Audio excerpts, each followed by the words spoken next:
If it wasn't for the Most High who was on my side, man, ain't no telling where I'd be. Mr. Wilson would've known. Can't nobody tell me nothing different.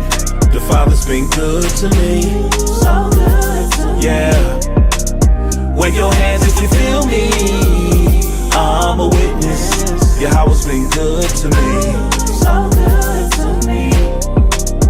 Every morning that I rise, I thank Yahweh that I'm living. Keep my enemies at bay and never leave without my fringes. 1611 with me cause I'm on a mission. Talking sheep, I pay the cost, me and my lines really live it. I don't need no glory, you don't have to know my story. Glad I made it out this world cause this world was never for me. I thought that I was. If it wasn't for the Most High who was on my side, man, ain't no telling where I'd be. Mr. Wilson would've known. Can't nobody tell me nothing different. The Father's been good to me. So good to me. Yeah. Wave your hands if you feel me. I'm a witness. Yahweh's been good to me. So good to me. Every morning that I rise, I thank Yahweh that I'm living. Keep my enemies at bay and never leave without my fringes. 1611 with me cause I'm on a mission. Talking sheep, I pay the cost, me and my lines really live it. I don't need no glory, you don't have to know my story. Glad I made it out this world cause this world was never for me. I thought that I was. If it wasn't for the Most High who was on my side, man, ain't no telling where I'd be. Mr. Wilson would've known. Can't nobody tell me nothing different. The Father's been good to me. So good to me. Yeah. Wave your hands if you feel me. I'm a witness. Yahweh's been good to me. So good to me. Every morning that I rise, I thank Yahweh that I'm living. Keep my enemies at bay and never leave without my fringes. 1611 with me cause I'm on a mission. Talking sheep, I pay the cost, me and my lines really live it. I don't need no glory, you don't have to know my story. Glad I made it out this world cause this world was never for me.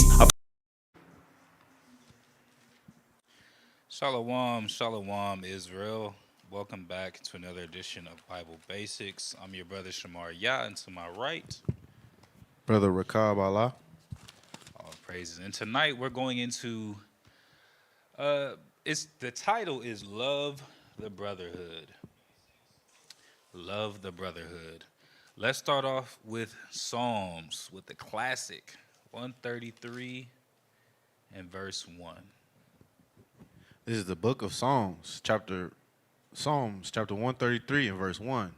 Behold, how good and how pleasant it is for brethren to dwell together in unity. He said, how good and how pleasant it is. It's a good thing, but it's also pleasant for brethren to dwell together in unity. Go ahead.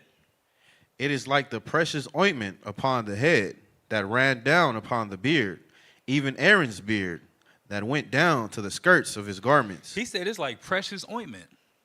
Precious ointment. When you get a lot of, especially men, when you got a lot of men together, you could do pretty much anything. When all of those men have made the decision, we're going to be righteous, we're going to follow the Lord, we're keeping the commandments, Yahweh is our power source, there's nothing you could do to stop them. He said it's a good and a pleasant thing for brethren not only to dwell together, but to dwell together in unity. Look at all the things that you're able to accomplish when we move in one mind and on one accord. Somebody got to move. It's a quarter of the time, whether it's an army. Even if 10 men just decide, you know what, man, tomorrow we need to get this. We need to figure something out. We all going to become mechanics. In a year, you got 10 men all working together, all in the same mind, chasing the same goal. You're going to have a booming operation. He said it's a good and pleasant thing. And he said it's like precious ointment. It's nourishing. There's something to it where you're just able to do so much. It's a beautiful thing.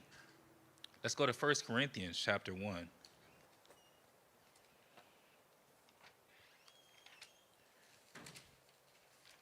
Chapter 1 and verse 10. This is the book of 1 Corinthians, chapter 1 and verse 10. Mm-hmm. Now I beseech you, brethren, by the name of our Lord, Hamashiach Yahushai, that ye all speak the same thing, and that there be no divisions among you, but that ye be perfectly joined together in the same mind and in the same judgment. He said, I beseech you, I beg you, brethren, in the name of Hamashiach Yahushua, that you all speak the same thing. That there be no divisions among you, and that ye be perfectly joined together in the same mind and the same judgment. Go from there. Let's go to Galatians chapter 6. So what does this start to look like, right? We know that it's a beautiful thing to have a brotherhood. We know that it's a beautiful thing to be organized, to be unified. And even the scriptures go into it. I didn't include it in this lesson, but as I'm thinking about it, even as far as the ant, right? The scriptures talk about going and looking at the ant. They don't have a direct overseer. They don't have someone that's actively telling them what to do. But look at how much they're able to get accomplished. Ants will drag things, hundreds, thousands of pounds of their weight back to the colony to feed the family, right? Ants will sit up here and, we might actually go to it because there's so much to think about. Galatians chapter 6 and verse 1. Brethren, if a man be overtaken in a fault, ye which are spiritual, restore such an one in the spirit of meekness, considering thyself, lest thou also be tempted. Bear ye one another's burdens. He said, bear ye one another's burdens. We might actually revisit this one. I should put this one further down. He said, if someone is overtaken in a fault, ye that are spiritual, basically weigh these things in the balance. Don't make an excuse for sin. But if there is an opportunity for mercy, offer that mercy. He said, considering yourself, it's easy to convince ourselves that we more than what we are, that we're capable of more than what we are, that we have a title greater than what we do. He said, consider yourself, and with that, bear ye one another's burdens. But look at the importance of bearing one another's burdens. Go ahead. Bear ye one another's burdens, and so fulfill the law of Christ. He said, by doing that, you're fulfilling the law of Christ, because who bared more burdens than Christ? He came for the whole nation.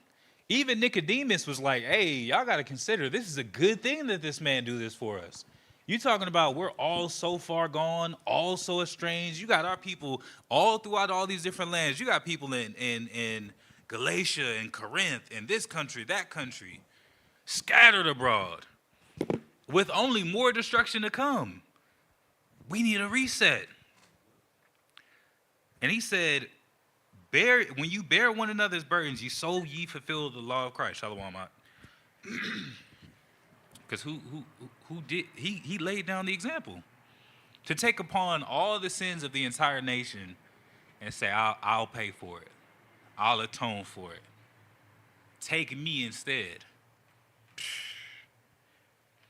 Let's go to John chapter 13. John chapter 13 and verse 34 and 35. This is the book of John, chapter 13, verse 34. A new commandment I give unto you, that ye love one another, as I have loved you, that ye also love one another. He said, this is a new commandment, a new commandment I've given to you. Love one another as I have loved you. Go ahead. Verse 35. By this shall all men know that ye are my disciples, if ye have loved one another, love one to another. He said, all men will be able to recognize that ye are my disciples if you love one another. Now, what is that love? Let's go to 2 John 1 and 6. Let's get that real fast. We talking about that warm, fuzzy feeling. Every time I get around you, I just feel that warm, fuzzy feeling. 2 John 1 and 6. What are we talking about? The second epistle of John, chapter 1 and verse 6. Actually, let's start at verse 5. And now I beseech thee, lady, not as though I wrote a new commandment unto thee, but that which we had from the beginning, that we love one another. And this is love, that we walk after his commandments.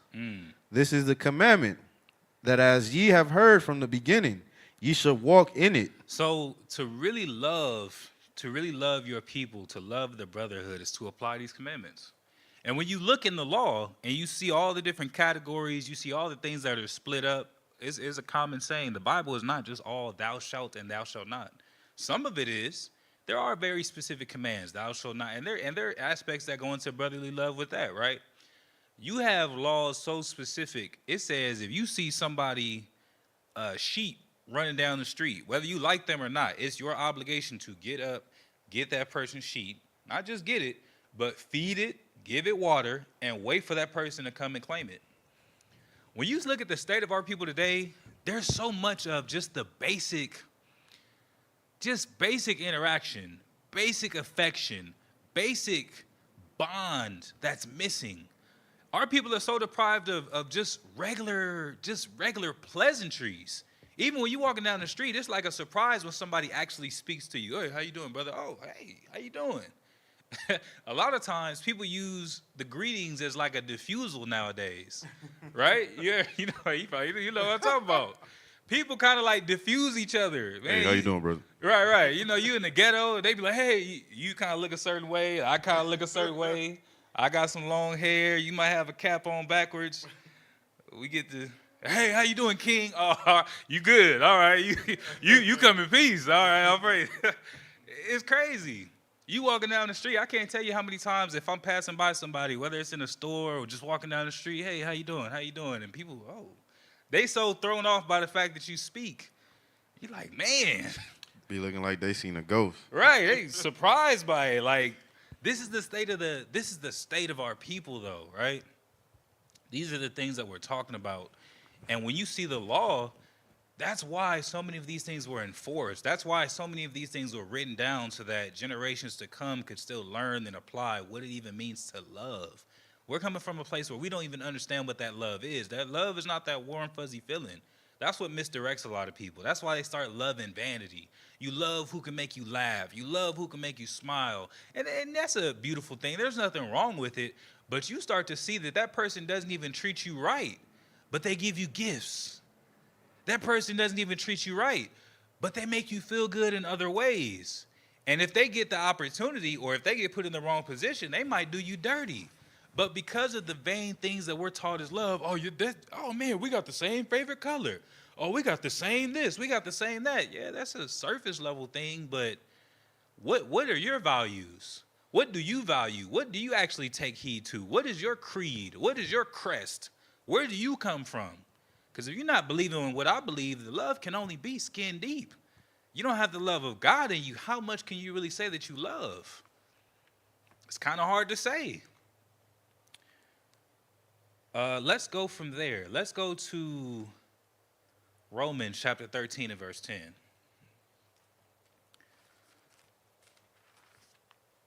Get this. Go ahead. This is the book of Romans, chapter 13, verse 10. Love worketh no ill to his neighbor. Therefore, love is the fulfilling of the law. He said, love works no ill to his neighbor. That's what we're trying to get back to. Having an actual neighborly love. I was surprised. I have neighbors in the front house. And I remember I was cleaning my carpet outside. I was doing it the hard way. You know, I didn't want to spend no extra money. I'm like, man, I'm going to go pay how much? Nah, I'm going to just go outside, hit it with the water hose, give me a clean broom. And they came by and they offered me their carpet cleaner. And they said, oh, don't worry about it. We're neighbors. And I was like, wow. Now, I expect that here. You know what I mean? Like, I'm like, oh. I was just about to say, I'm like, man, why you didn't hit me up? I got a carpet cleaner for you. This is like a year or two ago. This is a long time ago. But it was just the pleasantries, right? Just the fact that someone's willing to look out for you. It's a pleasant thing, and that's something so much of our people lack. People talk about something that you can look up called the bystander effect. So many people will see something that's going on, and they've already categorized themselves as a bystander. They won't get involved. And as you get older, you get some experience. You know, not every situation is for you to get involved. But it's just the fact that so many people wander through their lives or wander aimlessly, not sure if they have that safety net, right? Not sure if they have somebody that they can call on. Not sure if they even have someone that's going to help them relieve their burdens. It's a scary thing, but this is what we're trying to get back to, is that sense of community, that sense of love, just natural affection, right? Because that shouldn't be hard to find. It shouldn't be some impossibly difficult thing to just be able to walk amongst your own people and feel the love. Walk amongst your own people and feel a level of protection, a level of just even a basic level of sentiment towards your people. He said, love works no ill to his neighbor. That's why when we're talking about love, we're talking about keeping the commandments. I don't know if it sounds cliche. It doesn't sound cliche to me, but it makes a lot of sense when you start to get into the law and see, oh, these laws are to protect us. These laws are to teach us how to be decent to one another. These laws are what it means to actually be devoted, to actually be a brother, to be a sister. Love worketh no ill towards his neighbor. Did you read the whole thing? I'll reread it. Can you read it again?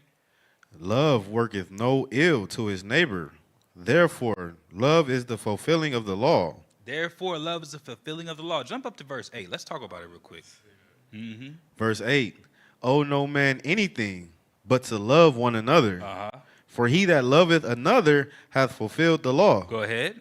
For this, thou shalt not commit adultery. So again, we're not talking about that warm, fuzzy feeling, because that's what it was in the world, right? I remember I did Uber not too long ago, and, you know, you come across all different types of personalities and people, you know, it's just, you never know what you're going to get. Some people get in there, they don't want to talk. Some people get in there and they pour their heart out. It's like therapy on the way home. Some people get in there and they just got these, what do you call it?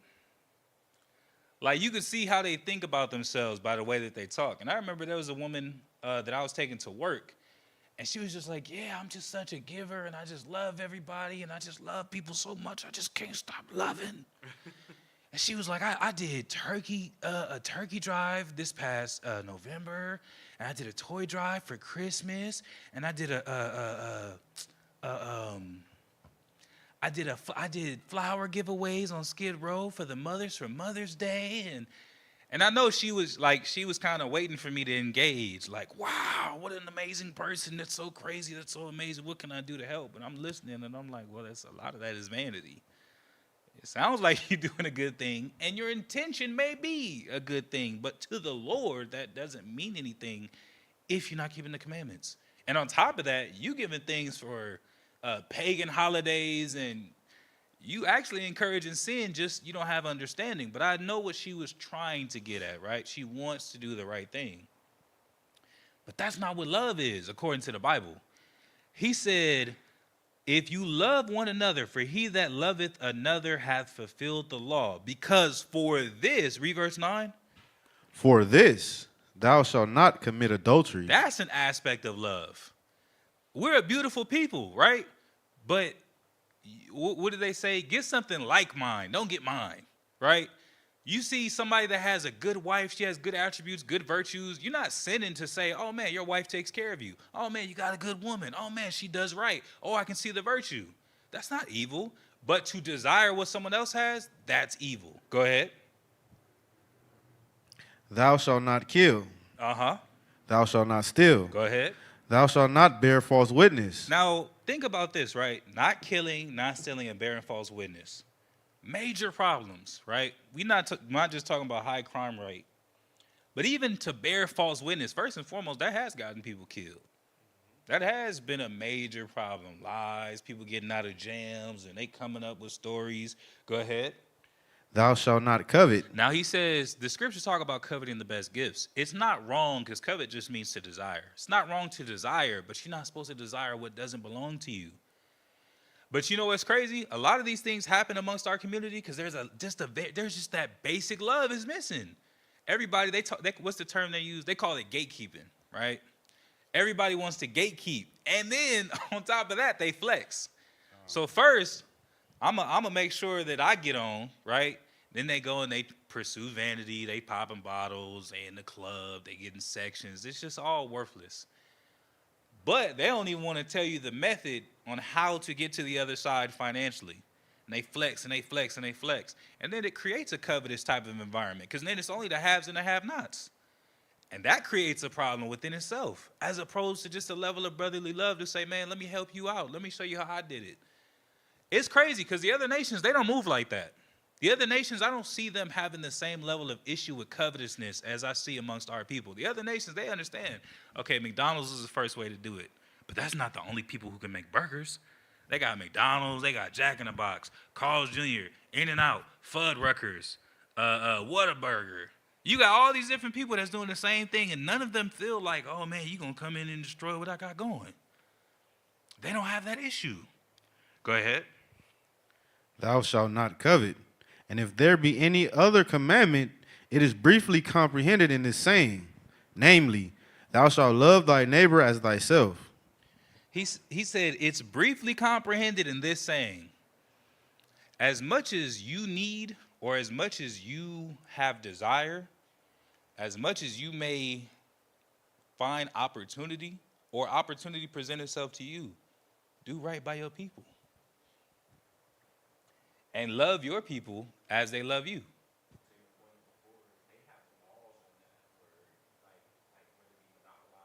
Right.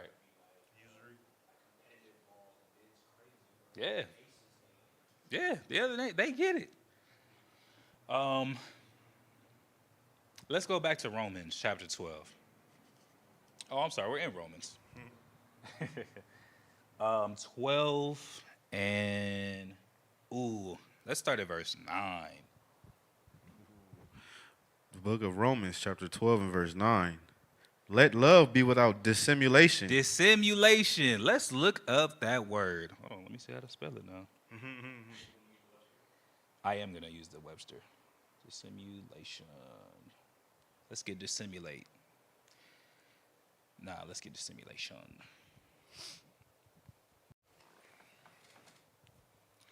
Dissimulation. To hide under a false appearance. Let love be without a false appearance. There's a lot of things that are terrible in this world. But I think one of the top terrors is a betrayal from a friend that appears to be love. Right? Because there was some cold people out there. People that'll steal from you and then help you look for what they stole. Like, damn, bro. Hey, if it's like that, you could have just stolen and got on. You know what I'm saying? Like, why even pretend to continue to love me after that point? This false appearance, as if you here with me, you got my back and all this other type of stuff. He said, Christ said, don't do that.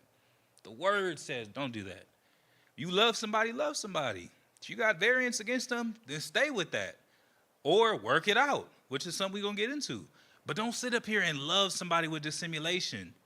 Gotta, man, I don't know, it might be a booger on somebody's shirt or a stain or something. You like, hey, man, nice shirt. Just fake. For what? You know what I'm saying? Just little stuff that, just to be, like, you got to understand, I'm trying to find the words to explain it, but that's like a level of hatred. I think it was Napoleon Bonaparte. He said, never interrupt your enemy while they're making a mistake. So if you're not willing to correct your people, if I'm not willing to correct you while you're making a mistake, man, what are you really saying? Even Leviticus 19 and 17, matter of fact, we're going to go there next. It talks about, or actually I might just reference it, but it talks about you should not hate your neighbor in your heart, or thy brother in thy heart. And then it says what? But in any wise rebuke thy neighbor. If you see somebody going over the edge, if you see somebody headed towards destruction, out of love, you're supposed to stop them. Out of love, you're supposed to have a level of care, and that's a big part of love. A lot of people think that love is, I always talk about in music, there's a tool to be able to get the tone right. It's called a metronome. I believe kind of a metronome. And a metronome has this little thing. Sometimes people use it for timing, but there are those that you can use to make sure that you're hitting the right note. And whatever note you set it to, when you hit that note, the metronome lines up perfectly. In a lot of relationships and a lot of marriages, people find that sweet spot, and they try to run off into the sunset while everything's sweet. And then as soon as problems arise, you're like, man, all this stuff goes bad. I don't need you. I don't need you either. I was better off. It's like, look, I'm looking for somebody that's willing to go through the motions. I'm not saying I want to have a messed up marriage. I'm not saying I want to have conflict in our friendship and our brotherhood and our relationship. But if things happen, I want somebody that's going to be there to work it out. If I was tripping, tell me I was tripping. Don't throw me to the wolves. If I messed up, tell me I messed up. Don't sit up here and try to air me out. That's the area that we live in nowadays. Everybody trying to take everything that you learned about a person for the years that you claim to love them, dissimulation, and then when it all goes wrong, you sit up here and people airing each other out on social media. And I'm not talking about, oh, this person is struggling, but they're doing the right thing. And I'm definitely not talking about no situation where you evil with that person and you waited until your opportunity to, y'all know who I'm talking about. I ain't talking about that situation. I'm not talking about that at all. But a lot of times, people are close enough to start to see the flaws, to see the different things that you may have struggles. And instead of being a brother and being compassionate and showing love and we going to overcome this together, it's, well, how can I profit off of your destruction? Is that not an enemy? Is that not what Esau does? Oh, man, they're going to destroy themselves. But it's like, I'm hop on the train. I'm going to make sure I make something off of this. They talking about gang violence. Okay, give him a deal before he gets killed in the street. That's what the enemy does. Top of verse 9. Mm-hmm. Let love be without dissimulation. Uh-huh. Abhor that which is evil. Cleave to that which is good. He said, hate that which is evil and cleave to the good. But go ahead.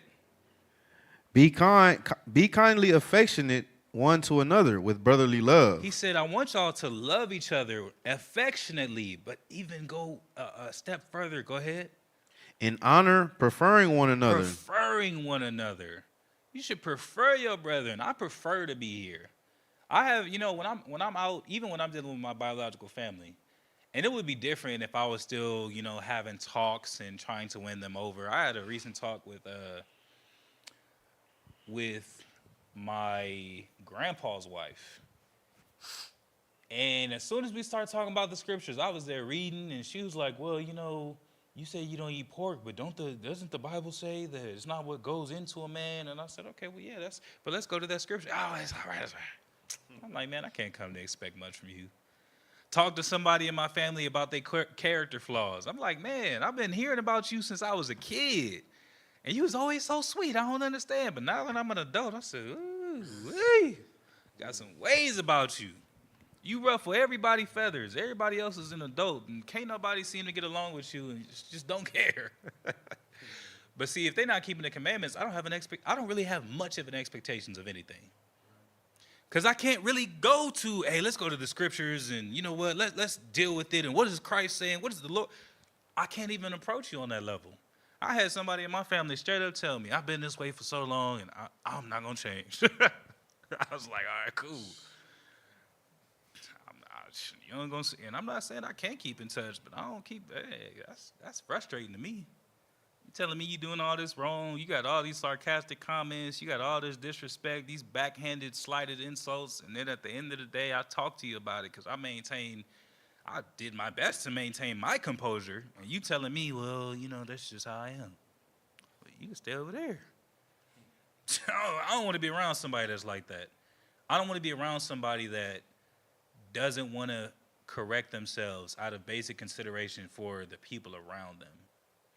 It makes it impossible. It's crazy what people I don't think that people realize, even in Esau's kingdom, even in the world that we in today, they have something called a hostile work environment. You can't do that. You're creating a hostile work environment. That's why everybody goes into work as a shaved down version of themselves. You got to speak a certain way. You got to behave a certain way. Certain things are prohibited from being talked about in the workspace. You can't bring up religion in the workspace. You might get fired. You can, but you're taking a risk. You can't bring up political views in a workspace. You might get fired. You can't do a lot of things that might make someone else uncomfortable within business because that's going to slow up business. Because you can sit up here and have differing views from somebody sitting right next to you. And y'all collaborating on a project, and the next thing you know, this person don't even want to pitch certain ideas because they know something about you that offends them on a personal level. You slowing up progress. So even in the evilness of the world, they understand when it comes down to work and business, we need to cultivate a certain environment. And then we come into this truth, and we talk about the works, and people don't always connect. There's a level of consideration you have to have for your people. That's why the scriptures even talk about not with your liberty offending your brother. If this is something that a brother or a sister is confused about and they see you doing it and they like, oh man, I didn't.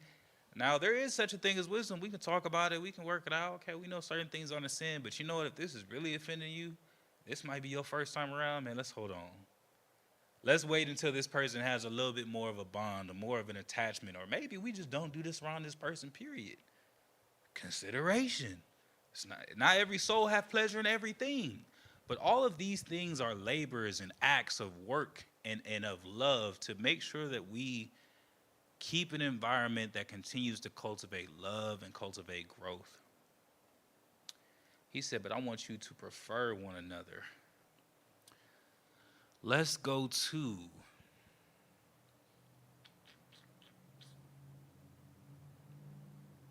was that all the way down to 18? Let's drop down to verse 15. Verse 15. Uh-huh. Rejoice with them that do rejoice, and weep with them that weep. That's a big thing, right? Celebrating an accomplishment. You want people to celebrate with you. You going through it, I want people to, you ain't got to be sad with me, but man, just come offer a shoulder for me to cry on. Is your phone available if I'm going through it at 1 a.m.? Can I call you? That's big. Go ahead. Verse 16. Be of the same mind one toward another. Thank you. Mind not high things, but condescend to men of low estate. Be not wise in your own conceits. So he said, be of the same mind one toward another, and mind not high things, but condescend to men of low estate. So there's a number of ways that happens, right? One of them, maybe you in a different position, whether it's financially, spiritually, whatever the case may be.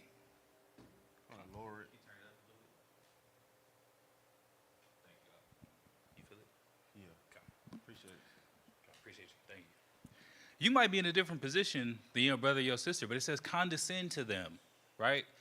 Get down to their level. Meet them where they at. It's funny. I didn't realize. I ain't gonna tell. I like to tell stories without the name. It's not like I try to be, but these are just real experiences, right? I remember I was rolling with a brother. You probably remember. I was rolling with a brother, and I was going through a tough time in life. Talking about it was rough. Brother got in the car, he like, yeah, man, I've been going through it, bro. I've been broke for like 3 months. I was like, man. At the time, I had been broke for like 2 years. And I was like, man, but I'm not going to be like, man, you need to get over that, man, this or that. I'm like, dang, bro, I get you. Yeah, I understand.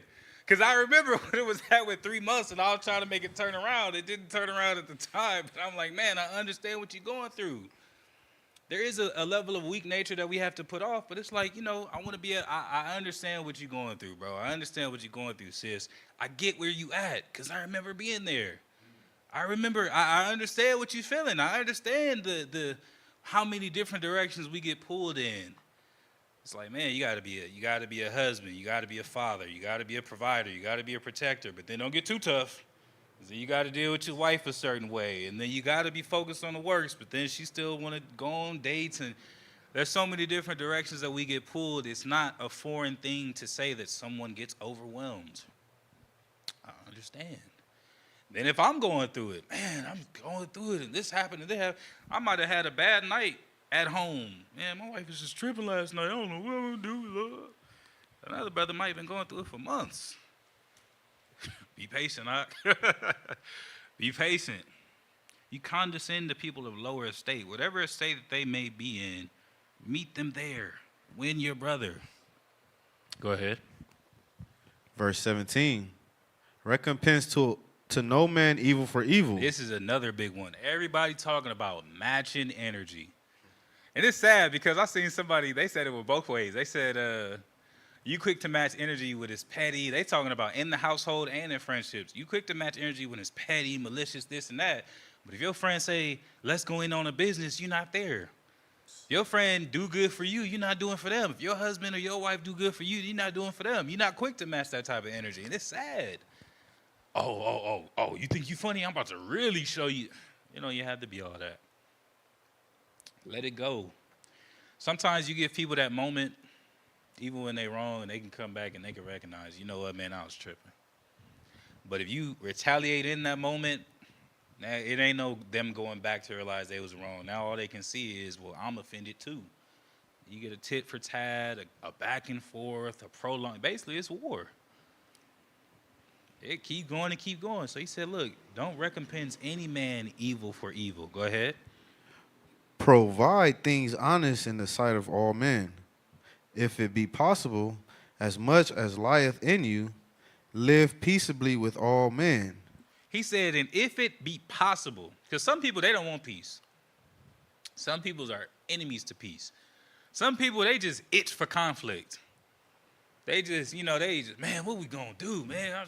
I don't want to hear all this talking. And you be on the verge of a peace talk, on the verge of a ceasefire. And you got that one person that's like, nah, I'm gonna go get him. Damn. He said, if it be possible, as much as lieth in you, live peaceably with all men. That was Romans 12 and 18. We started at 15, yeah. He said, if it be possible. Let's go from there. Let's go to Proverbs.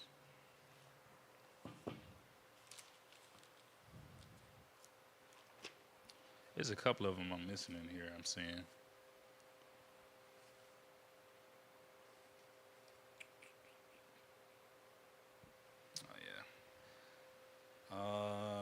Let me go to this one real quick.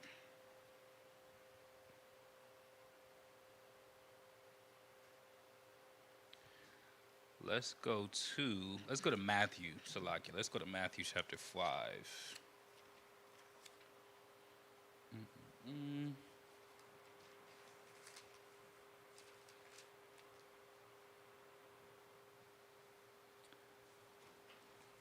Go to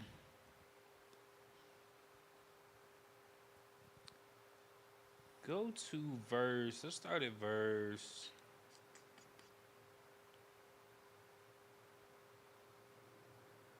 38. You know what? Let's go to drop down to verse 41. Matthew chapter 5 and verse 41. And whosoever shall compel thee to go a mile, go with him twain. Go with him twain. If I'm not mistaken, twain means two, don't it? Yep, archaic term for two. So he said, whoever compels you to go a mile, hey man, come walk with me. How far is it? It's like, man, 2 miles, 3 miles. He said, you know what, just walk a mile with me, man. I'm going to go with you too. Let's jump up. Let's get verse 38. Let's go through it, actually. Verse 38. Ye have heard that it have been said, an eye for an eye, and a tooth for a tooth. But I say unto you, that ye resist no evil. But whosoever shall smite thee on the right cheek, turn to him the other also. This is what Christ taught. And we see the example that he set. Sometimes I try to wrap my mind around things.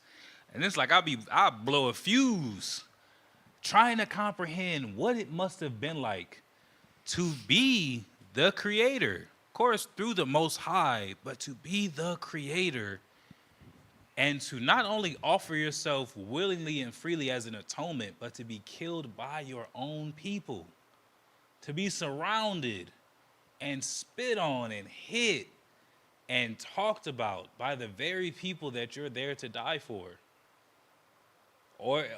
Man. And he said, there is a saying, an eye for an eye, tooth for a tooth. But he said, whoever smites you, turn the other cheek and give him the other one also. Go ahead. Verse 40. And if any man will sue thee at the law and take away thy coat, let him have thy cloak also. Whew. Hey, you're right. Hey, man, just take it all. Here, you want it from me, just take that too. I don't even care. Man, this is the level that we're striving to get to, right? This is the point that we're working towards. As the world gets progressively more evil. Ooh-wee. That's real humility right there. Yeah. Mm-hmm.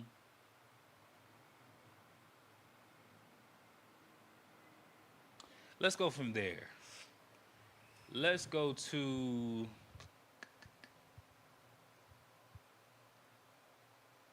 Proverbs. Let's go back to Proverbs.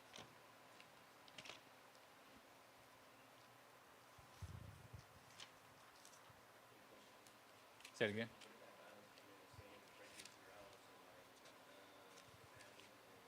Well, no, that's different. So, okay, yeah, that's different. So, huh?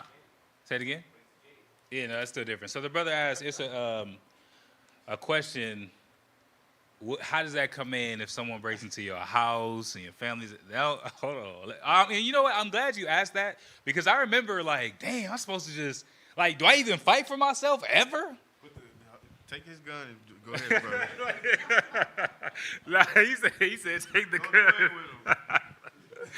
Nah, see, so Dara said it very well. He said Christ went through these things, these tribulations, because he was our sacrifice. I'm not your sacrifice. That's just the reality. We're not called on that level to just allow all level of disrespect and dishonor and maliciousness. Now, what you do have to do is be angry but sin not. That's what we're going to be held to. Getting there, expectation versus reality. But that's what we're going to be held to. It's a law that talks about if somebody breaks into your house. Yeah, but actually, matter of fact, there is a law. But if someone break into your house, you have every right to defend yourself, both scripturally and laws of the land. That's not a time where it's like, man, I just gotta let him take everything, man. I hope he just don't touch my wife. No, you better, man, you crazy. You better defend your people. You better defend your household. You better defend with your life. Right, you better defend. That's not what he's talking about. What that's talking about, matter of fact, let's go back real quick, Matthew 5. Specifically, what that's talking about is, it may not even be to this gravity or to this extent, but you know how sometimes, like for example, sometimes people, they call it the in-group, right? There'll be a group of people, let's just say we here, everybody gathered outside, and it's like a big group of like 12 or 15, it's like a small group of like 4 or 5.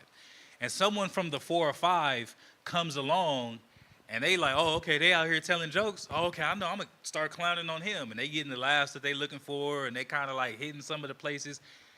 That's not warranted to be like, man, I hate that nigga. I'll never forgive you. Sometimes you can let little stuff go for the sake of the unity of the brotherhood. It doesn't have to be war. Because if somebody, for example, if somebody's eye for an eye and tooth for a tooth, he said that you resist not evil. If somebody trying to do you wrong, that's the same thing that Christ was showing with Peter. Because remember, when they was coming for Christ, Peter was like, no, no, you're not. He put out that sword to cut his ear off. And you have to think, I'm like, man, Peter was with it. Because it didn't say he cut from the top and all the way through the shoulder and all that. It said he just went whack. Just the ear off the side of his head, gave him a close shave. Christ healed him, and he said, no, don't resist. Even, and who was he talking to when Christ said, he was like, man, you don't think I could save myself? I can call 12,000 legions of angels. Is not one angel immortal?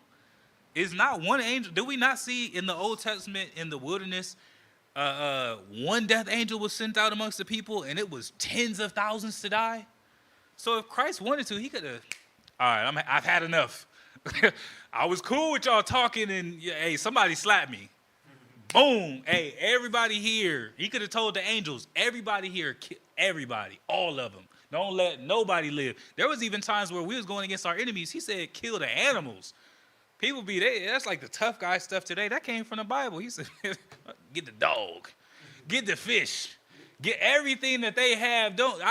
Everything. I want it desolate. Christ, that was the same man that's saying this. He know that element. But he like, the reality is people going to do you wrong. But don't become the evil that you fight against. Somebody gets you. Sometimes you just got to let them have it. You know what's crazy?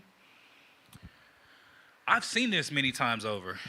As a matter of fact, Bishop Josiah is an excellent example. How many times that I've seen Because I was all praise to the Most High. I've seen a lot of like the things unfold, and at first I was watching as a young man, you know, as a teenager, and now I'm looking as a man, and it's like, man, talk about meek, talk about humble, talk about patient, from fake friends to false brethren to slander to, I mean, just all the different things to be able to endure, and then to turn around after you know this the person that slandered you, this the person that you wouldn't dare go somewhere in private with, wouldn't dare let them be nowhere with you alone in public, and still try and work things out in Matthew 18 after you know they've been wicked. That's what this is talking about. Because there's plenty of times that even for example, King David, as he was in his transition to becoming king, look at all the evil Saul was doing to him. Saul was trying to kill him, make multiple attempts already. That's enough. In this day and age, most people, you make an attempt, they coming to get you. It don't matter if they got you in the moment. You might have tried on Tuesday. This Friday night, they in your bushes. That's just the world that we live in. But David had the humility to say, this is still the Lord's anointed. This is still my brother. He even cut a piece of his garment off. And when Saul came out the cave with all his men, he said, look, man, if I really wanted to, he held up a piece of cloth. He said, if I really wanted to, I could have got you. You was asleep. We snuck in there, did what we did, and got out, and you are not harmed. That's what this is talking about. Proverbs 17.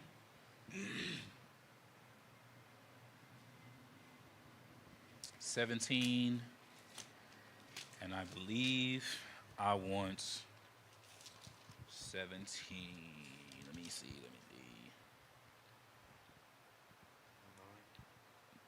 Proverbs 17 and 9? No. 17 and 17. That's talking about like slander. Proverbs chapter 17 and verse 17. A friend loveth at all times, and a brother is born for adversity. So he said, a friend loveth at all times, and a brother is born for adversity.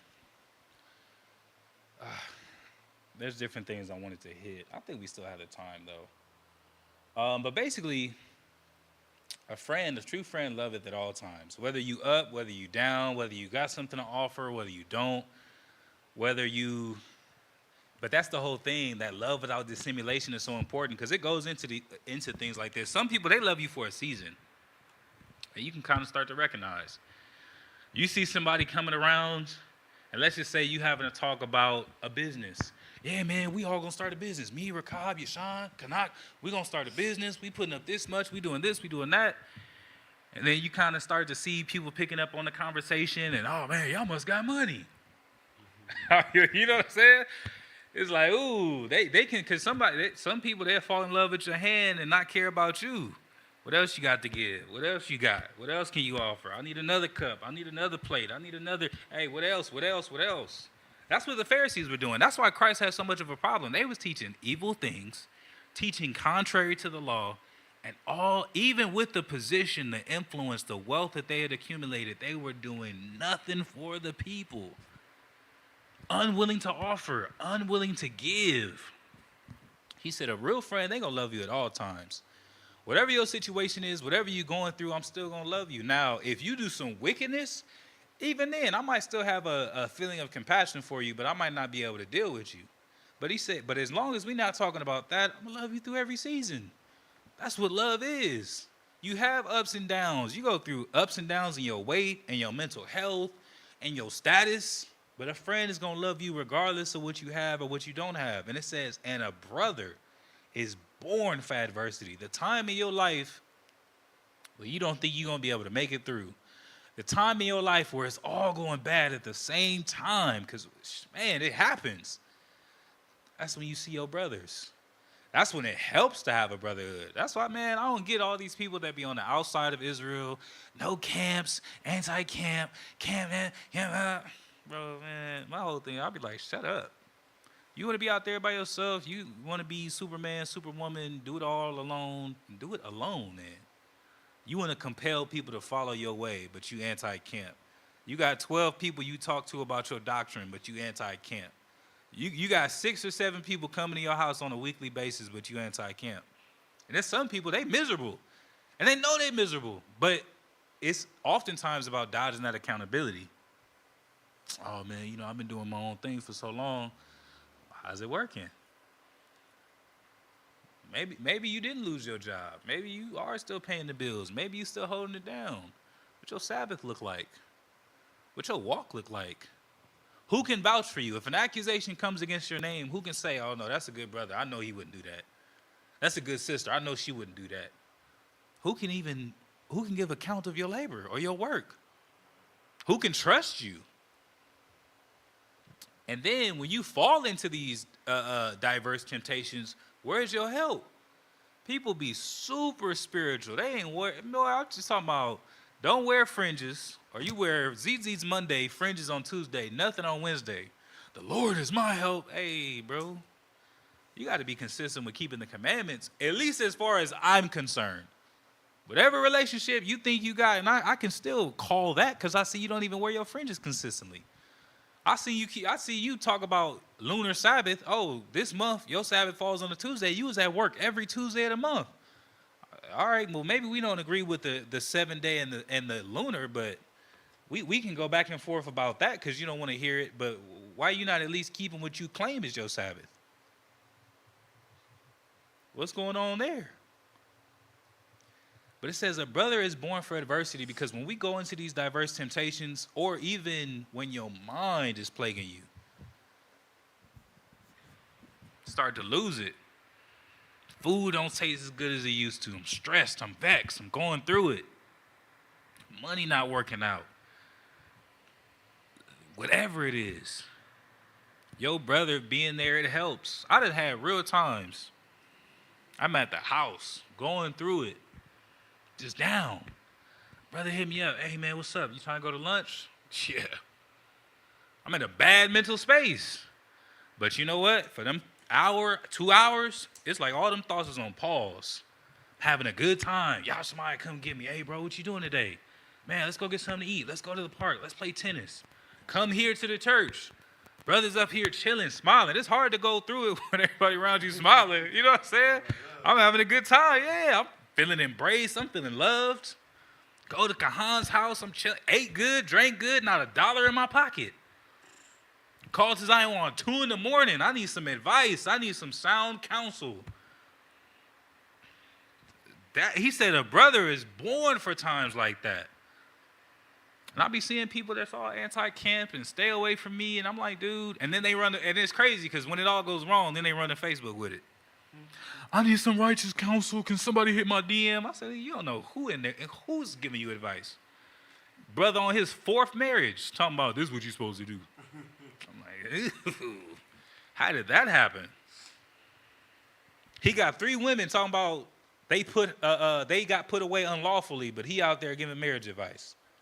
He got women that he calls his wife that never repented, ain't wore a fringe a day in their life.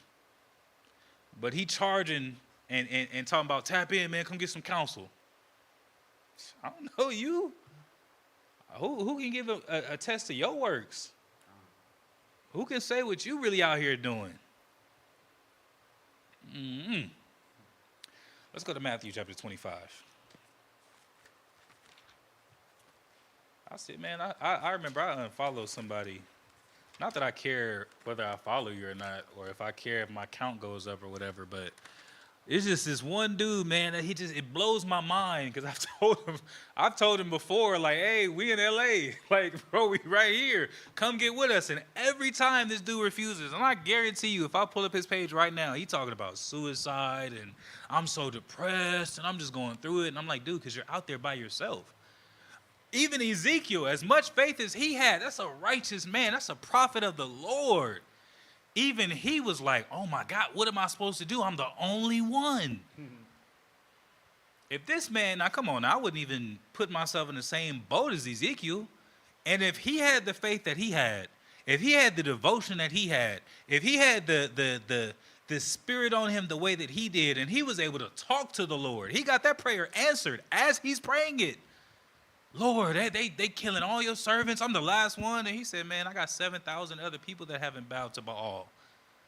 But if he had a moment where he couldn't see any like-minded individuals and it affected him so deeply, then what do I look like talking about I'm finna do it all by myself? Come on. What 25, Matthew chapter 25. Let's start at verse 31, and we're gonna read down to. I think we're gonna read down all the way to the end. Matthew chapter 25 and verse 31. When the Son of Man shall come in his glory, and all the holy angels with him, then shall he sit upon the throne of his glory. And before him shall be gathered all nations, and he shall separate them one from another, as a shepherd divideth his sheep from the goats. Now we know this is not talking about all people. All nations is speaking of the Israelites scattered amongst all our people. He said that in Matthew 10 and 5 through 6. Go not into the way of the Gentiles. Go ahead. Verse 33. And he shall set the sheep on his right hand, but the goats on the left. Right? So he's going to make a separation. The sheep over here, the goats over there. Go ahead. Then shall the king say unto them on his right hand, Come, ye blessed of my Father, inherit the kingdom prepared for you from the foundation of the world. Woo! He said, Come, ye blessed of my Father, inherit the kingdom prepared for you from the foundation of the world. He said, I've been waiting to see you for a long time. I've been preparing these things for you for a long time. Go ahead. Verse 35.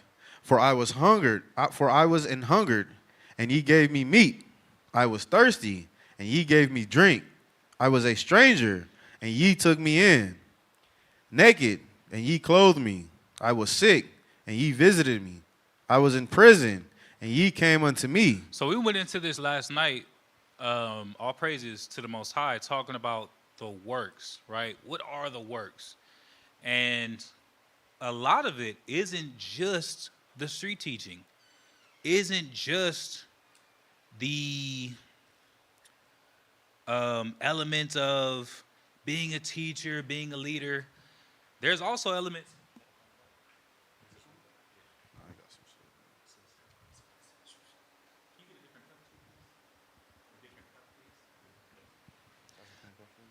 No, I got that. But a lot of it isn't just the street teaching, right? It's about what you're doing for your people. And how much of an offense it is when you don't do for your people. But look at this, right? Helping the vulnerable, helping the desolate, helping the disenfranchised, the disadvantaged. He said, I was hungered and you gave me meat. You know how important it is when you don't know where your next meal is coming from and somebody that loves you say, I got you. I don't care if you buy it or you give it to me, you send me something. That means a lot. He says, I was thirsty and you gave me drink. You ever been working somewhere, it's hot, and somebody pull up with some water? Whoo, man, if it's the foreman, it's hot, it's blazing outside. They like, man, where the foreman at? Or where's this, where's that? Yeah, he went to go get some water. You like, ah. But when he pulled back up with that water, whoo. Like, man, it means a lot. You like, man, I love you for that. I was a stranger and ye took me in. When somebody might not have nowhere to go. I need somewhere for the night. I need to get back up on my feet. Naked and ye clothed me. It's cold outside. I need something. Help me out. I was sick and ye visited me. When I couldn't get up and go and do all the things that I used to because I had an ailment, you came to me. I was in prison and you came unto me. You can't go nowhere when you there. That's it. So when you see the familiar faces, some love, some smiles, some visits from the outside, it means a lot. Or when saw we these, verse 37. Then shall the righteous answer him, saying, Lord, when saw we thee an hungered, and fed thee, or thirsty, and gave thee drink? When saw we thee a stranger, and took thee in, or naked, and clothed thee?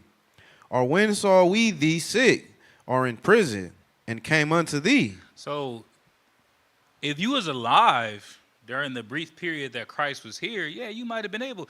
We read about the sister that washed his feet. We read, people gave to him. And if you got to give to him while he was here, man, talking about blessed. But a lot of us were not alive during the time of Christ. We aren't just able to say, oh, yeah, he's over there. Let's go find him. Let's follow in his steps. Oh, man, we just missed him. He was at Galilee yesterday. Okay, he took off where? He's headed north. Okay, let's see if we can catch up. We don't have that. But he's saying, you still did these things for me anyway. And they said, how is that possible? When did we see you hungry and see you thirsty and visit you while you were sick? What's going on? Go ahead.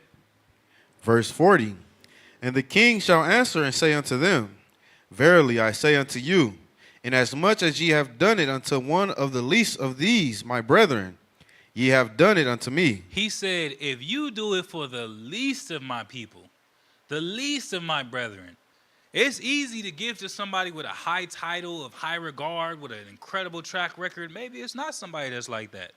Maybe it's somebody that, whether they have a good reputation that's renowned or just a regular reputation, whether they have an amazing title or not, whether they have a prestigious office or not. He said, if you even did it to the least, just your average Joe Schmo, so to speak, that's keeping the commandments, he said, it's like you might as well have done it for me. It meant so much. Go ahead. Verse 41.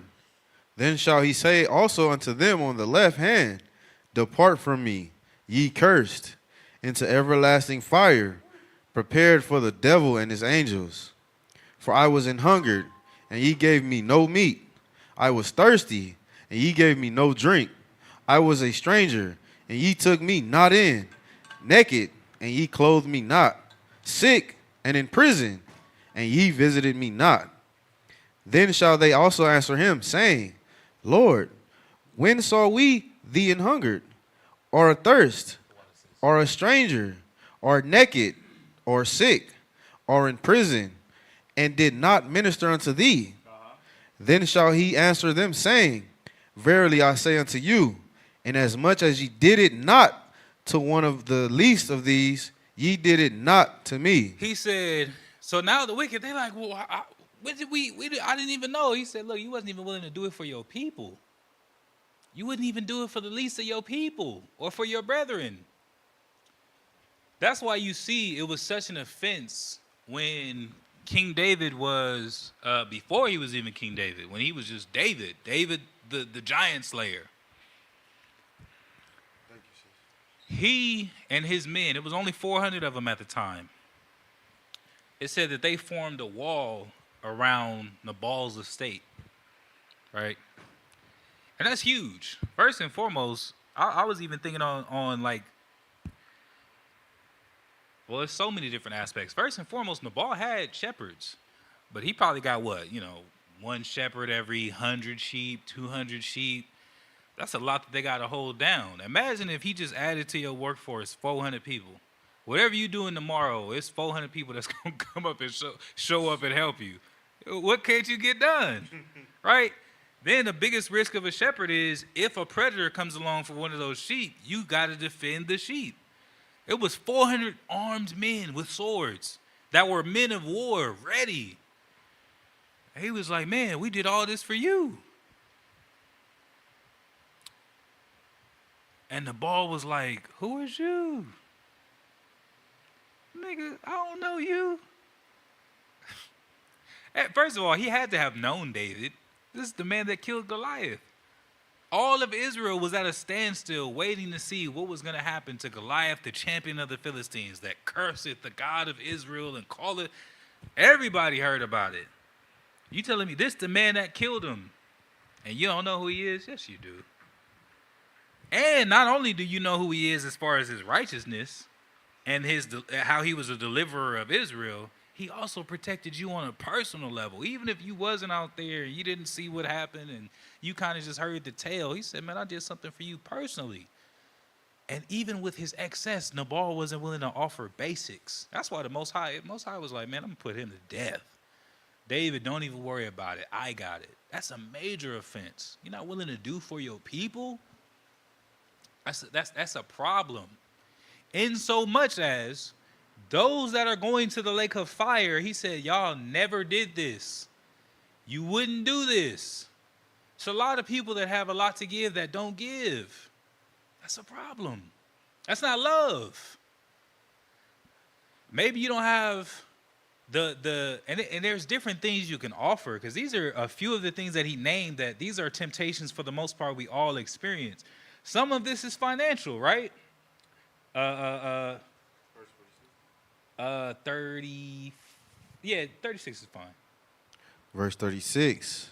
Naked, and ye clothed me. He said, now that costs money or a sacrifice. Maybe I got clothes, I can give you some old clothes.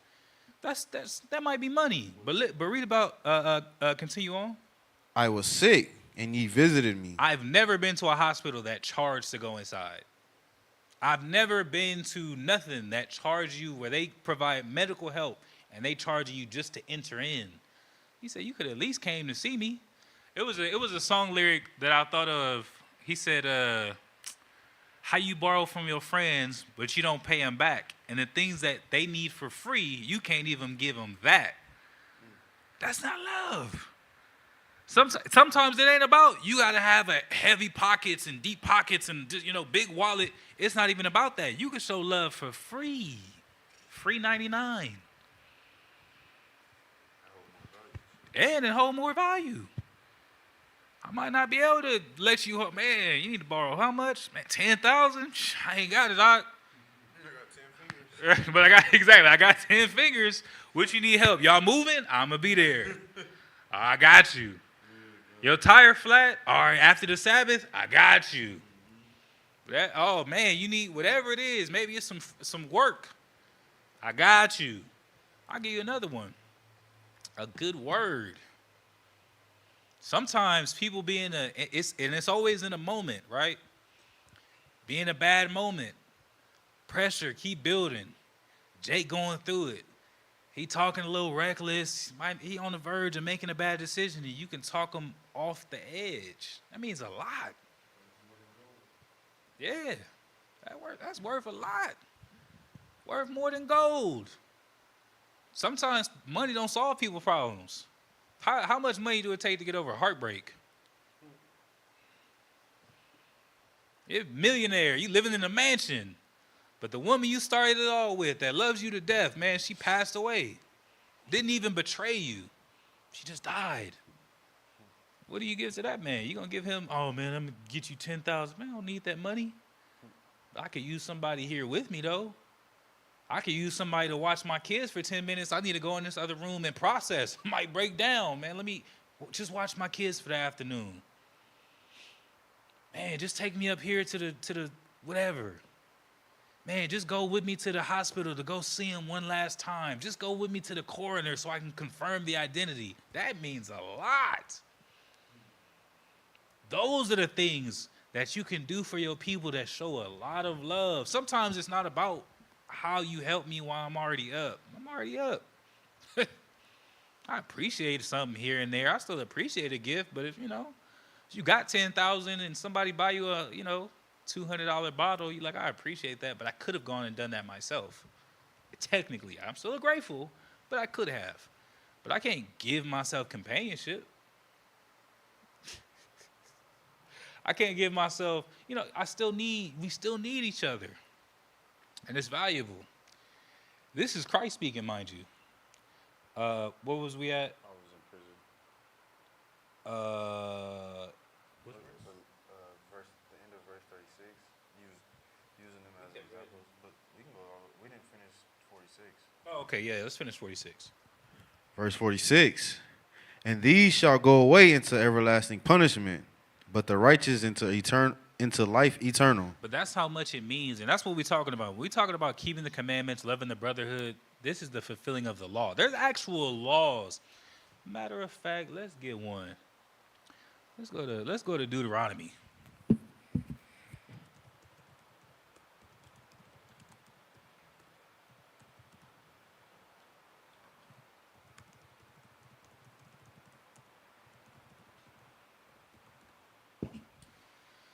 Excuse me. Let's go to Leviticus. I know it's one in Deuteronomy too, but let's go to Leviticus 25:35.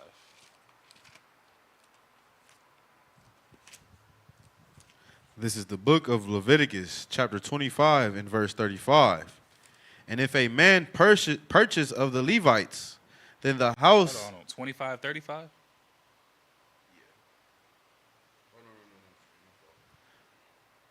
And if thy brother be waxen poor Uh-huh. and fallen in decay with thee, then thou shalt relieve him, yea, though he be a stranger or a sojourner, that he may live with thee. That's a law. As much as you're able to relieve your people, you're expected to. And when you really get down to it, that's not that much. That's not that much. Give what you can. If somebody's going through it, offer them what you can. That's not that much. Go ahead. Verse 36, take thou no usury. And don't be trying to profit off of your people. Because you know it's crazy? That's what America does, right? When you get to your lowest financially, everybody wants you to borrow money. I'm talking about when it's bad. You get all types of mail. Relieve your debt. Take a loan. Here's a credit card. You're approved. Pre-approved. Apply here. Apply now. You look at the back, you're like, dang, a 36% interest. They take it all the way up to the maximum legal allotment. And they're like, please fill out this application. Because you're going to borrow $1,000 and they're going to have you on the hook for years. Borrow $2,000, they're going to have you on the hook for as long as they can get you. And people, then they start to realize, man, I'm out of school. I'm out of this. I'm out of this situation. I've been making minimum payments for 12 months, and you telling me I've only taken off $35 of my capital? Well, yeah, you were paying interest. That's usury, interest. You see somebody that's down, hey, bro, I need a tank of gas, maybe a plate of food, and I probably have like $20 left over, bro. I need to borrow $100. You're like, all right, I'll give you $100, but when you pay me back, I need $125. If a person is desperate enough, they're going to say yeah. But that literally is a wicked deed that is specified within our law that we are not to do. Don't see your people at a disadvantage and try to see what you can get from them. It's not what we are to do. Go ahead. 36. Take thou no usury of him or increase, but fear thy God, that thy brother may live with thee. Go ahead. Thou shalt not give him thy money upon usury, nor lend him thy victuals of increase. Nor are you supposed to give them something and, all right, man, I'm going to let you borrow my car, but, you know, you need to, I'm just there just to help. There to help. I'm your brother. Whatever I can offer you, I'm going to offer it to you. If I can't offer it, I can't offer it. But what can I do for you? Maybe I got a small space. Man, you know, I used to have an extra room. It's filled up. This is going on. That's going on. But I can give you a ride to where you're trying to go, give you a plate of food, let you hold a couple dollars from when I'm not here for you tomorrow. I got you on that. But that's the type of love, because maybe you can't open up your house. Oh, this brother can, I can. Maybe I don't have the money, but I got the space, but he got the money. Now you got, that's how these other nations do it. That's why I'm big on social economics. Whatever it is, we trying to accomplish a goal. How much do each of us need to pitch in? We at a feast, there's no wine. Man, let's go get some wine. Everybody pitch in $5. Sister so-and-so, she don't have she don't have dinner. She don't know when it's going to happen. Stamps don't kick in or something like that. Hey, man, everybody pitch in $10. We'll get you to the end of the week. We got you on whatever we can give you. That's love.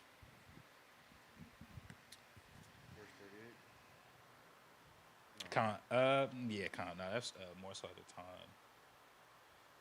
Let's go to 1 Peter. You know what? Let me see what this one is. 1 Peter.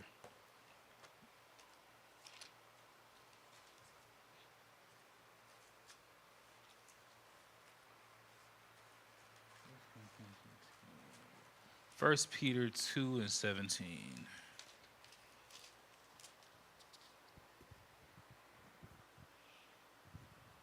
This is the book of 1 Peter chapter 2. 17. Chapter 2 and verse 17. Honor all men. Love the brotherhood. He said, go ahead. Fear Yahweh. Honor the king.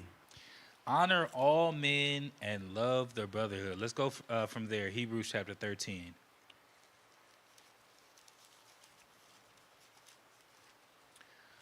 We're going to start at verse 1, and we're going to get 1 through 3. This is the book of Hebrews. You said chapter 13? Yeah, 13, 1 through 3.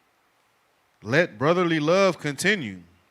Be not forgetful to entertain strangers, for thereby some have entertained angels unawares. He said, let brotherly love continue. And see, this is one of the things that we talk about, right?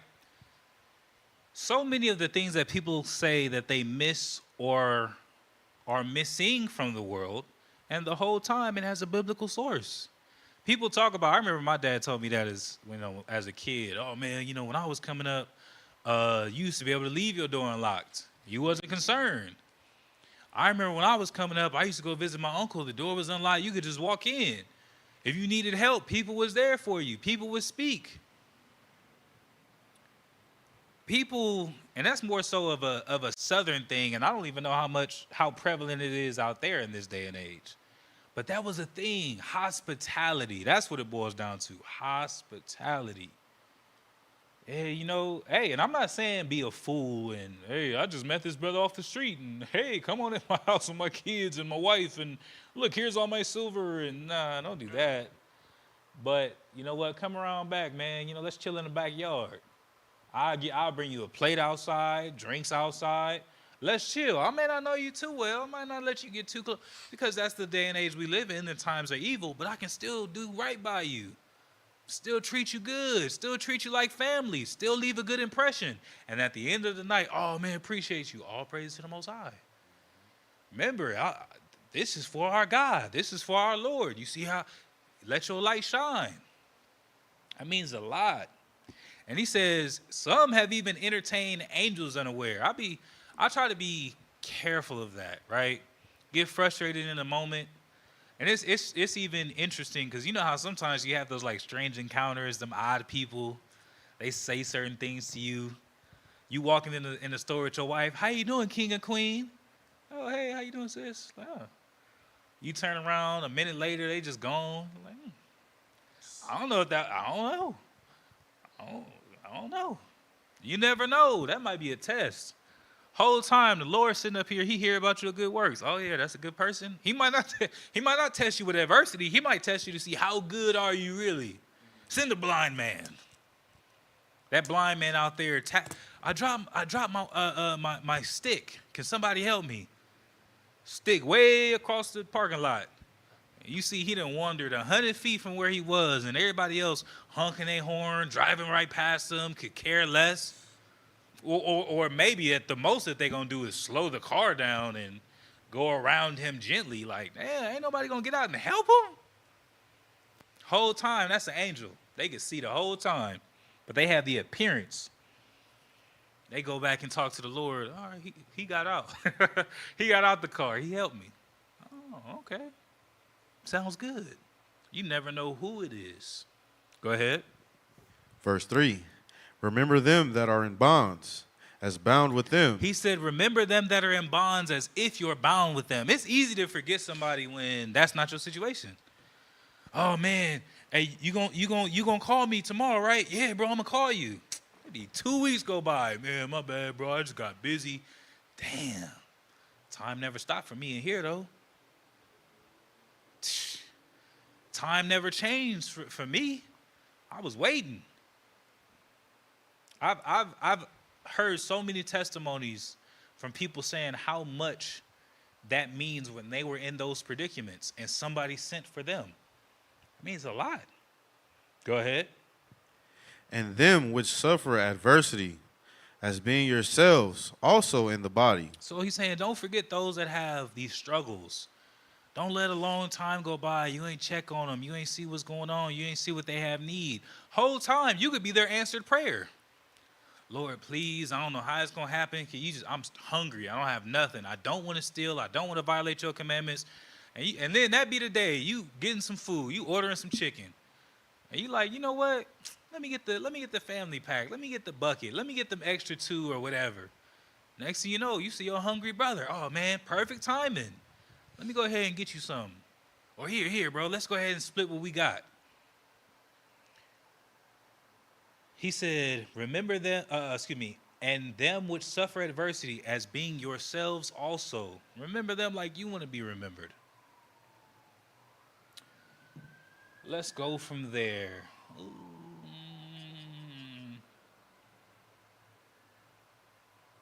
Let's go to Matthew 18.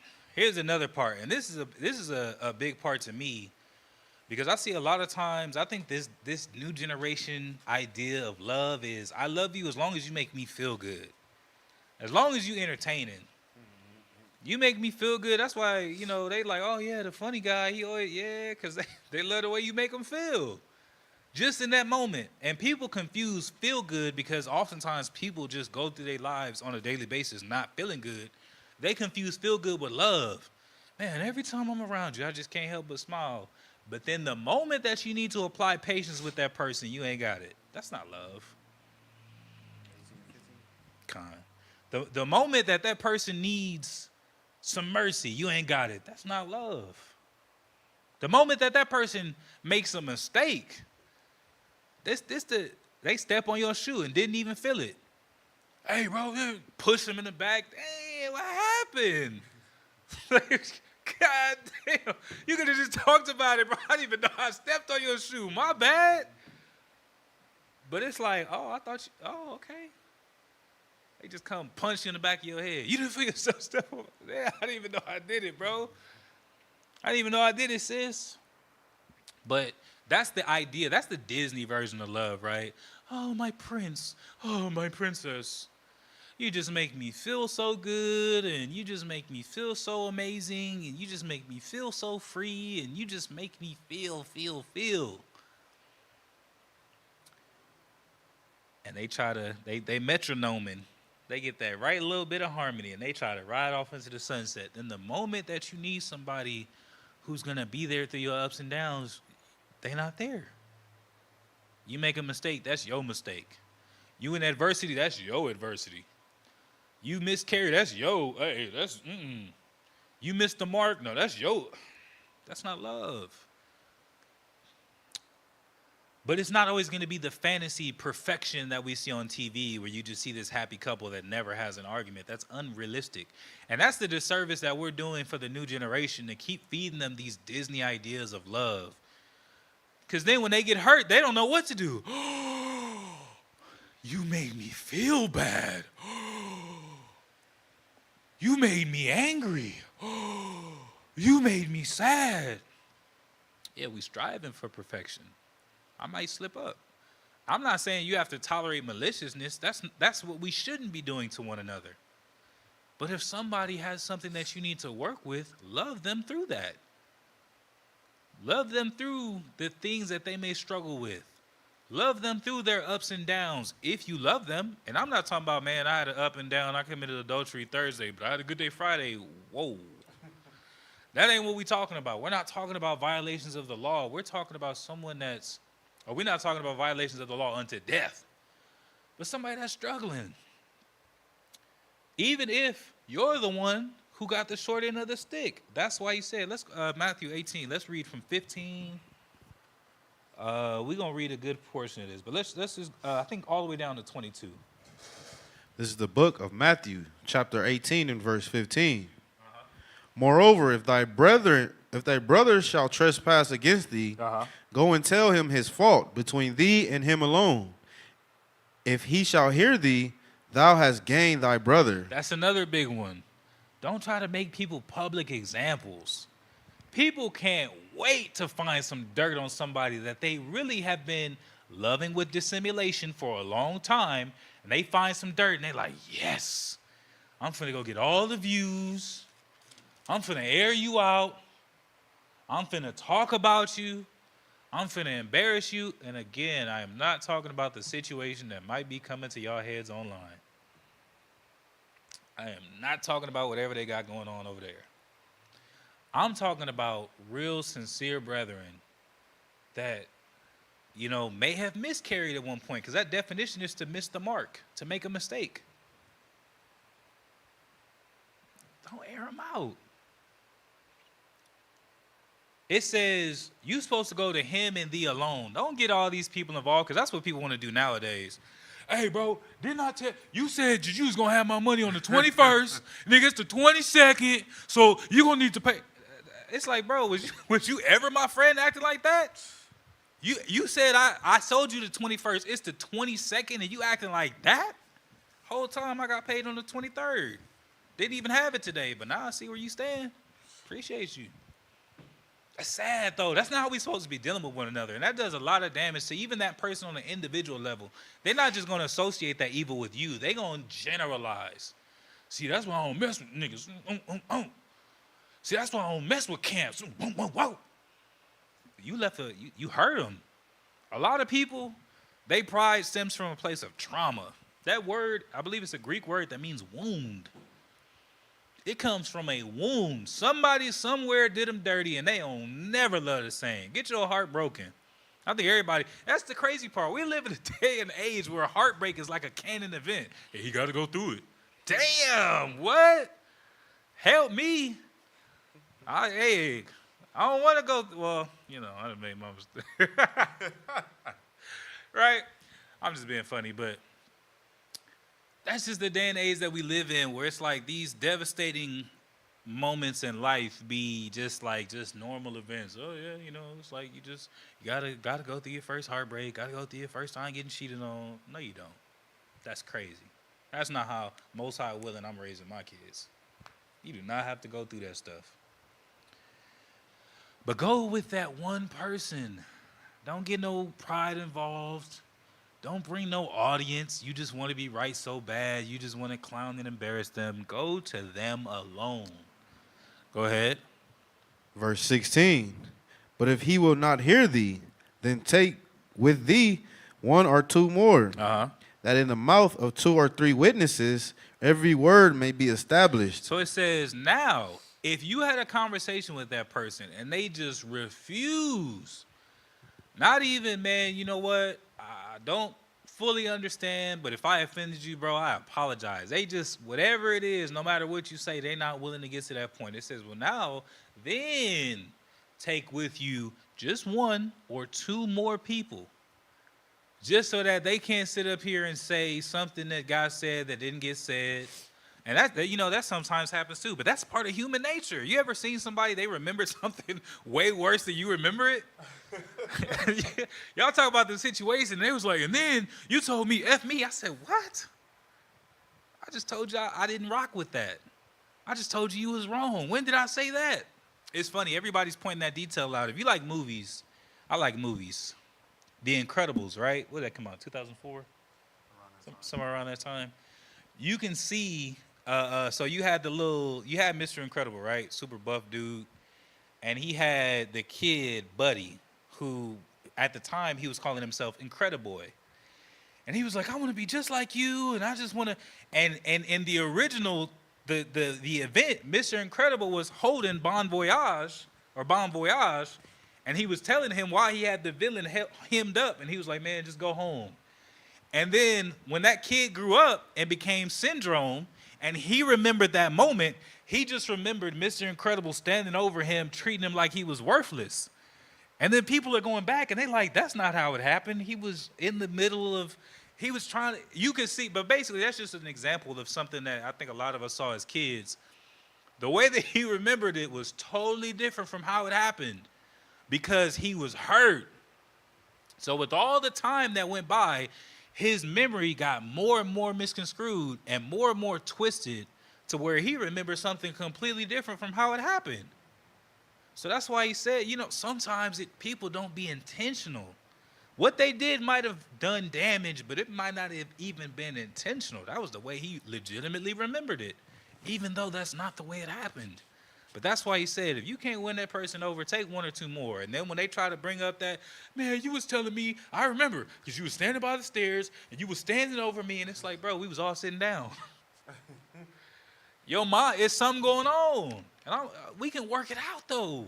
Don't give up. Don't get frustrated. Don't escalate. Let's talk about it. We can work it out here and now.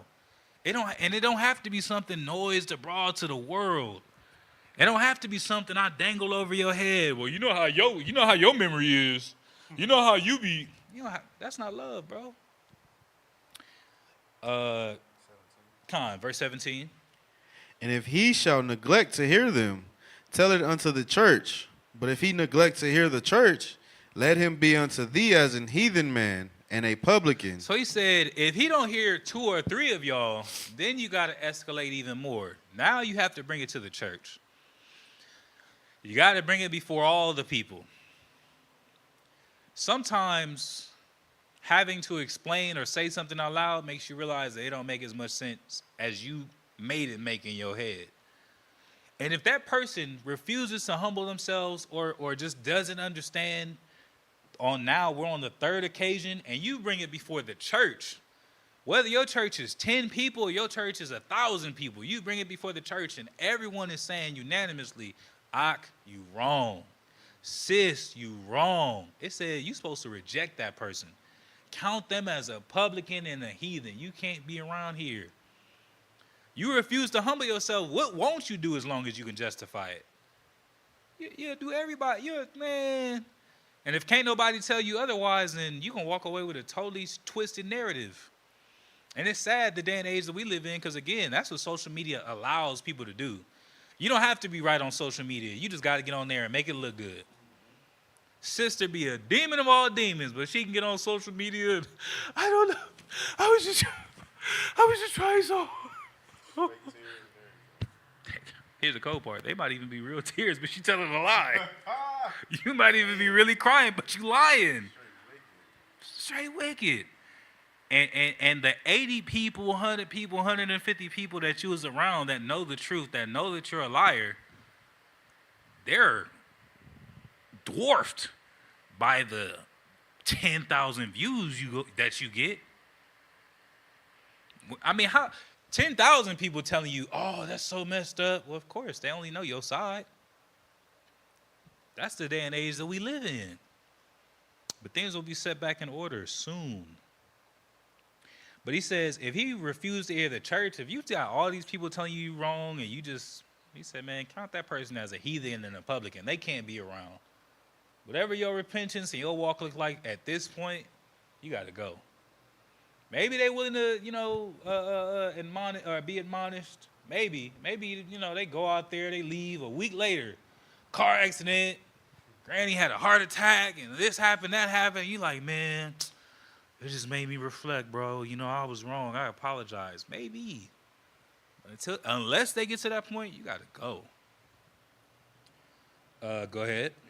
Yeah. Verse 18.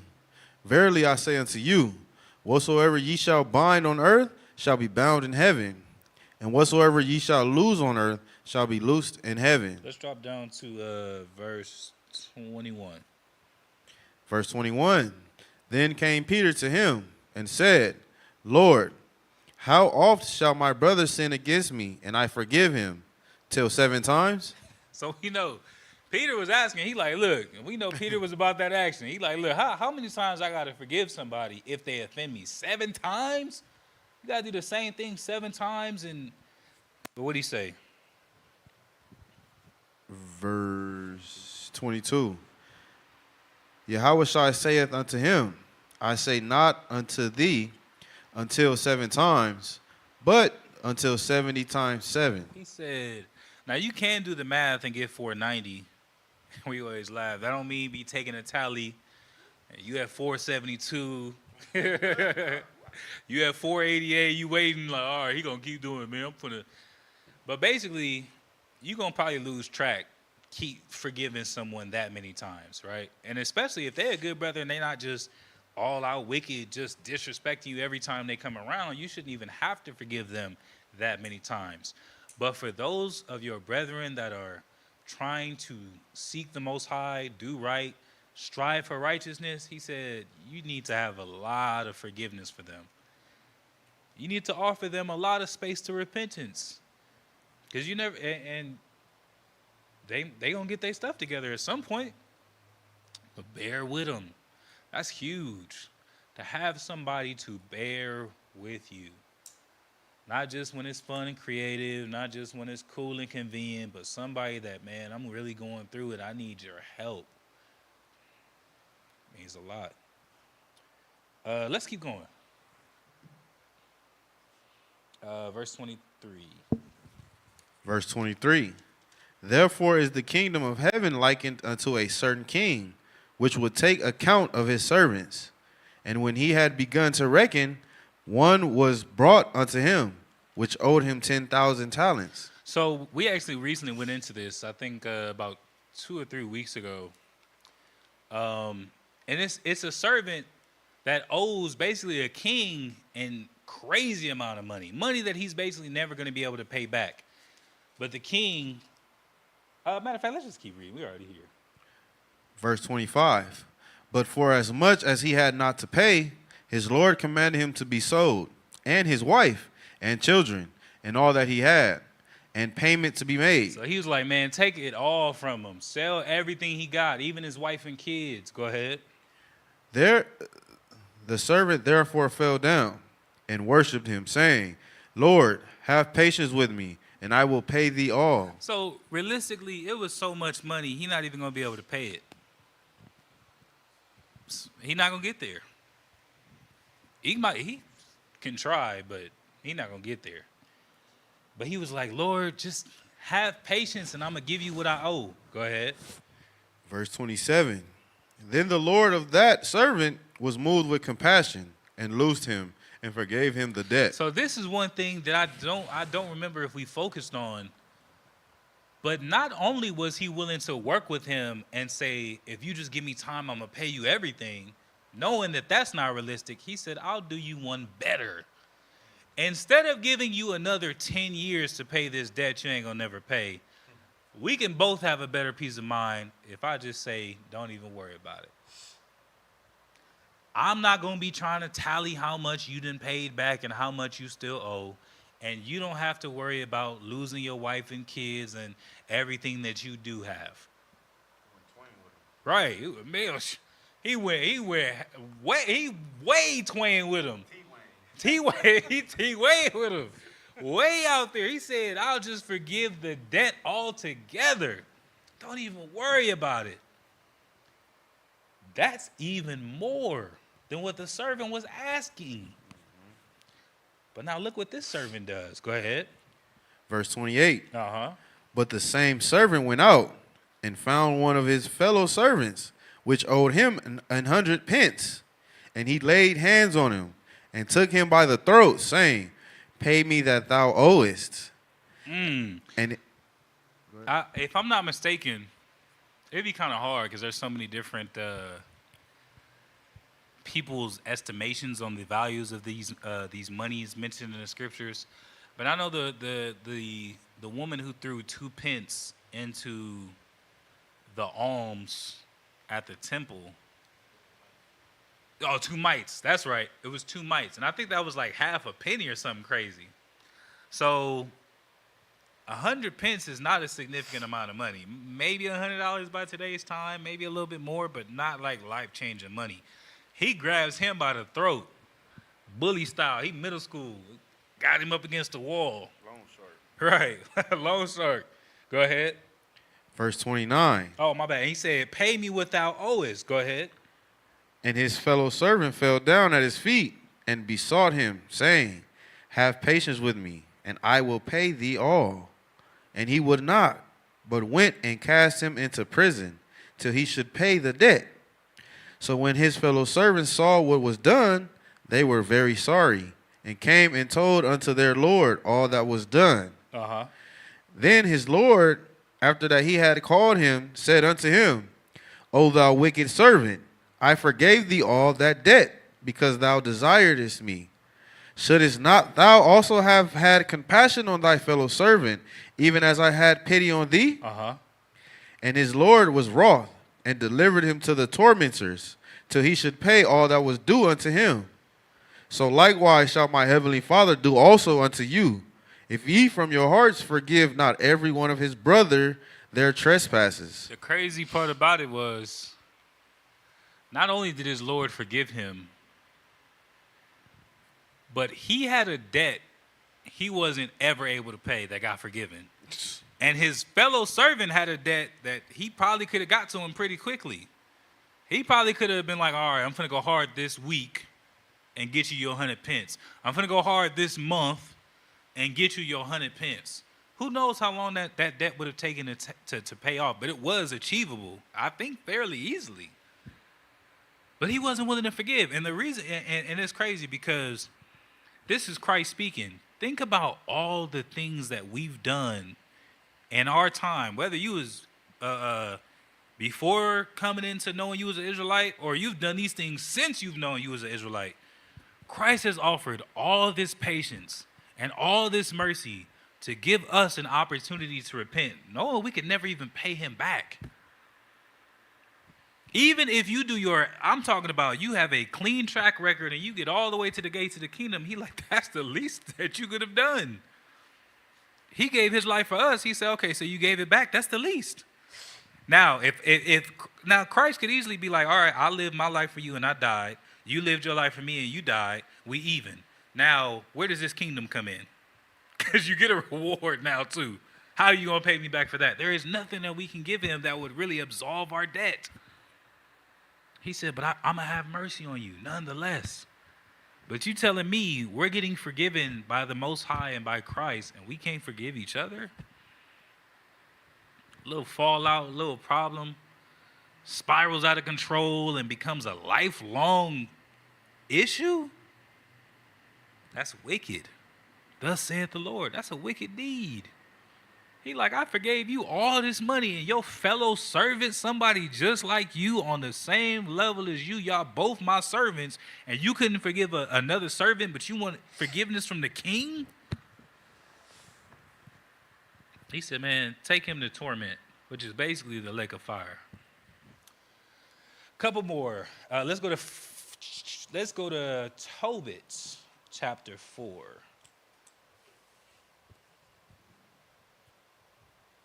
This last section is called Don't Be Afraid to Give. Tobit chapter 4.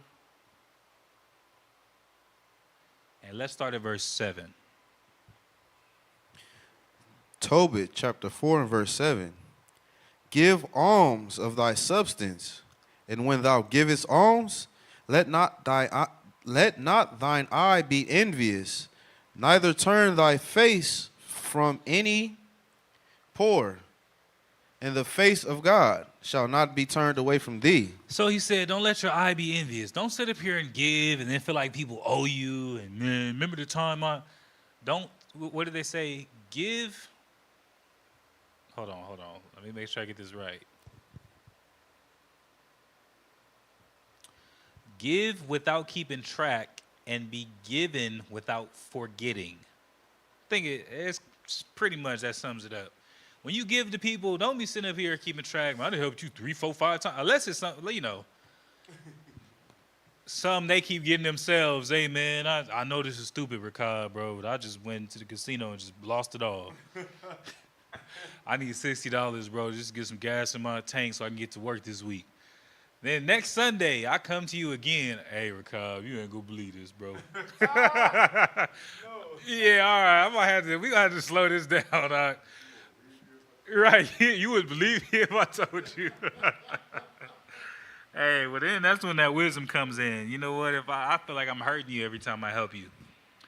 But sometimes there be situations similar to this that people find themselves in with other habits. Maybe it's not as outrageous as gambling, but people gamble with things all the time. They gamble with their health, gamble with their time, and they fall behind or it don't work out. Then they need help. Sometimes you do have to help, and sometimes somebody is hard-headed, and it do take them a while. Sometimes you do need to save somebody a number of times before they finally say, okay, for real, this time I'm not doing it. Sometimes. But he says, give alms of thy substance, and when you give, don't let your eye be envious. Verse 8. If thou hast abundance, give alms accordingly. Uh-huh. If thou have but a little, be not afraid to give according to that little. And like we said, there's such a thing. There's alms and there's alms deeds. You can do a lot of good for people without ever putting a dollar in. In this day and age, like the scriptures say, money answereth all things. Everything is about money for the most part. And it's like that by design, right? To keep us here, constantly working, constantly in captivity, constantly killing ourselves for a dollar. But he said, if you do have a lot, you might have a lot of time, you might have a lot of money. He said, give according to what you have. Don't sit up here and be sitting on $500,000 and somebody say, hey, man, I need a place to stay for a month. It's going to cost $3,000. And you be like, man, I got a 500 on it. You got 500,000 in the bank. You can't just offer the whole three, bro. You can't just offer the whole three, sis. Just go ahead and get that up. It's in there. It's sitting in the bank somewhere just collecting dust. You don't know what's going to happen tomorrow. Do for your people today. Give them something today. He said, if you have abundance, give alms accordingly. But if you have only a little, don't be afraid to give according to that little. Sometimes it's almost like an embarrassing thing. Like, man, I only got 5 on it. And $5 towards our $10,000 goal. That's why I say social economics. Let's break it down. We trying to raise $10,000. Well, if we can get 2,000 people to pitch in $5, we made the goal. Your 5 means something. Your dollar means something. Your 50 cents means something. You get a whole bunch of people. If people be going live, right? They be having 100,000 people watching. Say, man, imagine if everybody just gave $1. You know what I'm saying? There's $100,000. Now imagine, you like, man, this little dollar ain't gonna mean nothing. Now imagine if everybody just gave a quarter. That's still 25,000. You could still do a lot of good with a small contribution, but you can't be afraid to make that contribution because you feel like it's a shame or an embarrassment. Matter of fact, I don't think we had a time. Oh, yeah, we definitely don't have a time. But you even see the woman who cast in the 2 mites. We was just talking about that. Christ said she gave more than everybody else here. It was all these rich people. They probably, millionaires of their day. Yeah, I'm going to give 10,000 this Sabbath. Yeah, but you can give 10,000. Let me see. Hold on. Let me do the math real quick.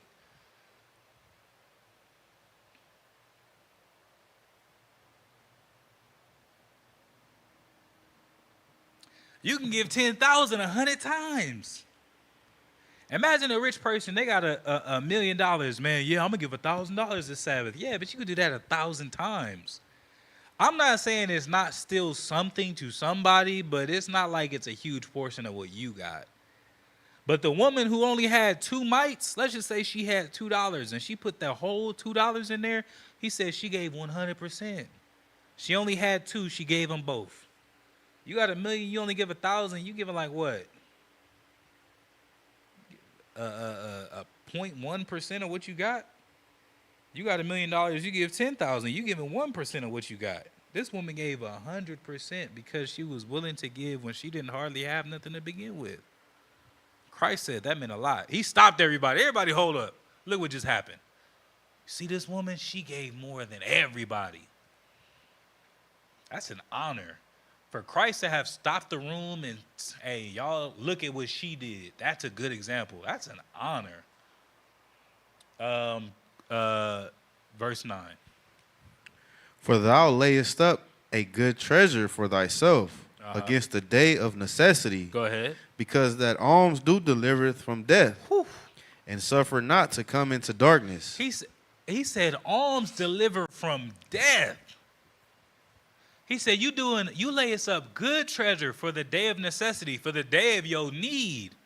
That might be a time where you get down and you need that same help, but that also might be judgment day. Maybe imagine tomorrow you get a couple million. Because the Most High says nothing in his sight to make a poor man rich. So you're going to ride out the rest of this life with some wealth. Right? And you may not ever need to borrow money from somebody again, but on that day of judgment, It's like, you know what, you did a lot of good with that 100,000. You did a lot of good with that million.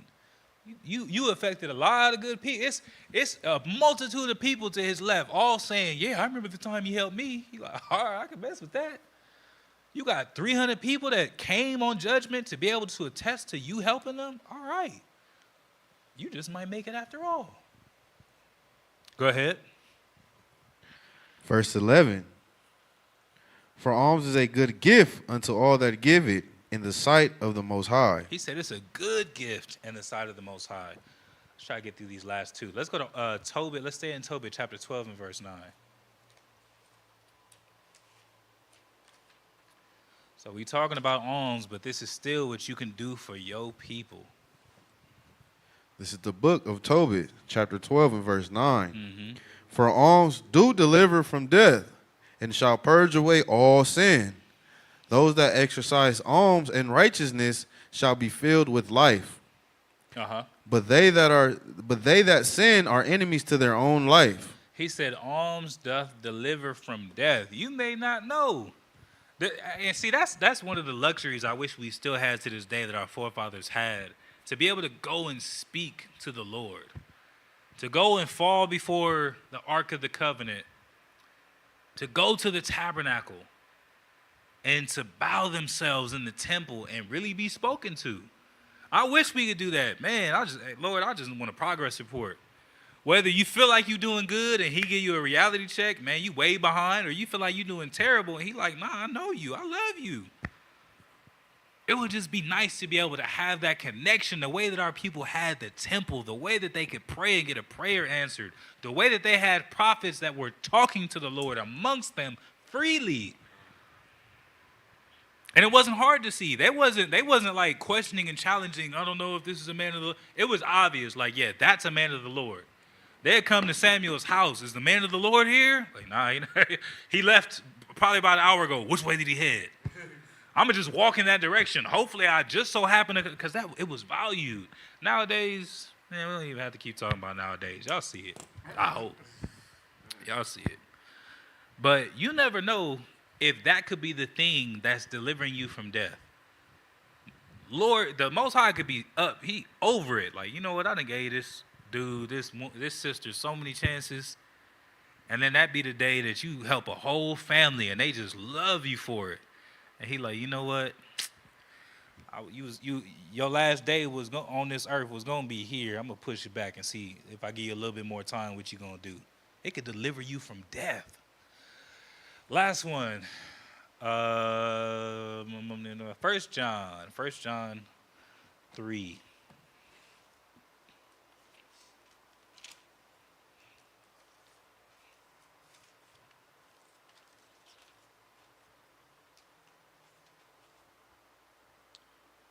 First John 3.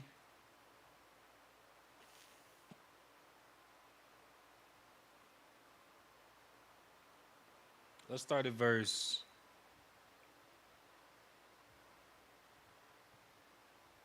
Let's start at verse 14. 1 John chapter 3 and verse 14.